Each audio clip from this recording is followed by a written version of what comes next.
Today I want to talk about some of the things that I just consider simple. One of the reasons I didn't start this, by the way, with "Hey folks" is because I have a couple of friends who kid me about it. So for them, "Hey folks" won't be done today.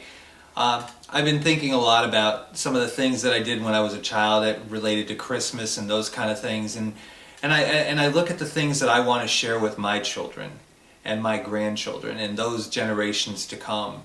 And even as I put this together, I'm just reminded that as I look at the Christmas tree that's behind me, and I just remember when I was a child, the whole month of December just seemed to pick up. We'd begin with things like Advent cards and those kind of things where you'd open the little doors and you'd be opening them up and you'd look until you got to the last day where baby Jesus appeared in the final door that you opened up. I remember all the glitter related to the Advent cards and those kind of things. I remember that it was a season where eggnog began to be being made and hot chocolate was out and was a regular thing, and usually the days were fairly cool and things like that. So the second we got home from school, which was a whole nother thing, when we went to school there was always a preparation for the things of the Christmas season, whether it was making cards that you would give to your friends in school, or you would make projects and things like that, whether we were making sleighs out of construction paper, and some of you may remember that very thick paste that we used to use that they told us was made out of fish and that we'd always be sneaking bites of and those kind of things. We'd take that paste and we eat it and we put it together, and 2 pieces of paper would be about an inch thick by the time you got done putting the paste in it and everything. But everything was geared towards Christmas. Everything was geared towards the holiday season. Everything was geared towards vacation. We looked forward to that. And even as I look back and I come and I see the tree that my family and I have set up in the last few weeks, I just remember that, I came home and there was a feeling of Christmas in the house. My dad used to make these sleighs, and these sleighs would be made out of wood, and then they'd have hangers for runners and things like that. My mom would fill them with decorated pine cones and little tiny bells and little tiny ornaments and that kind of thing. And that would be like one of the centerpieces for our table. And cards that would begin to come in from family and friends would be hung up on a wall in our house, and we'd take the Christmas cards. Now in my house I do it, I put it over the doorway, I take all the cards that I get from friends. It's kind of difficult to do in the digital age, but I think there's something cool about just giving people Christmas cards that they can hang up. There's something special about getting that card in the mail as opposed to just getting an email say, hey, go visit this site and listen to the music that it plays, where Rudolph pops out of a house or something, that kind of thing. And so I'm trying to revisit some of those things. So part of what I want to talk about is in the next couple of days and weeks as we go forward, it's just some of the things that struck me. I was always struck by the fact that we had a very nice centerpiece. I was always struck by the fact that my mom would either make or we would purchase from one of our neighborhood farms a wreath that would go up on our front door. It was always natural. It was always made out of real pine and that kind of thing. Had big gold or red ribbons and pine cones and everything put into it. And those were just some of the feel-good things that I personally associate with Christmas. So even if you were to come into my house, even though I live in an apartment, you come upstairs, there's a wreath on my front door, there's wreaths in my window, there's cards that are being put out, there's a creche scene that's on the mantle here.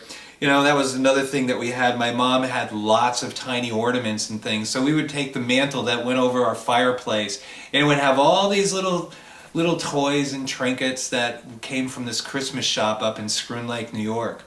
And little tiny angels, little tiny wooden angels with dinky little golden wings and things like that. And those kind of things would all be part of our Christmas season. And we would put up the stockings, and things would go up ahead of time. My grandmother made these very beautiful felt stockings. Each one of them was individual. Each one of them had reindeer on them and things of that nature. And there was just a feeling when you walked in any room in our house, even before the Christmas tree came up.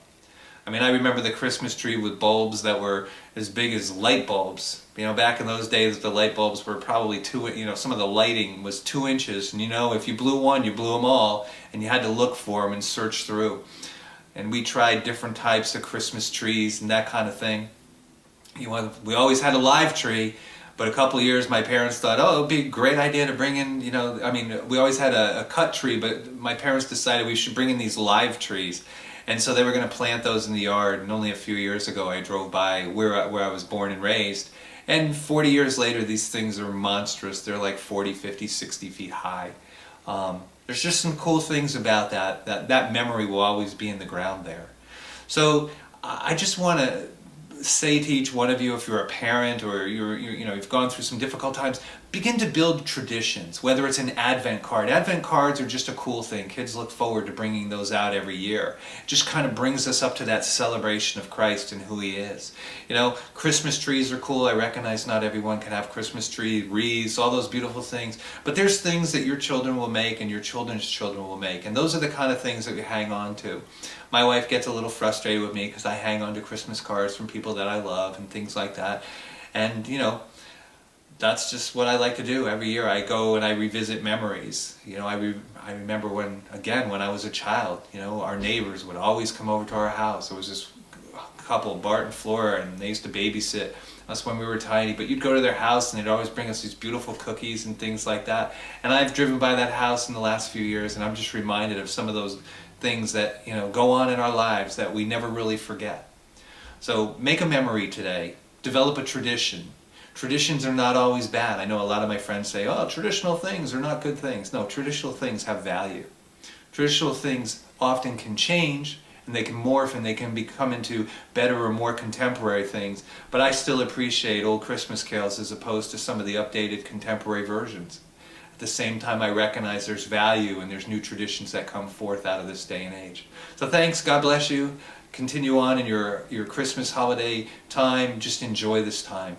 Enjoy it with family, friends, participate in your community, participate in your workplace, and just bless people. Thanks.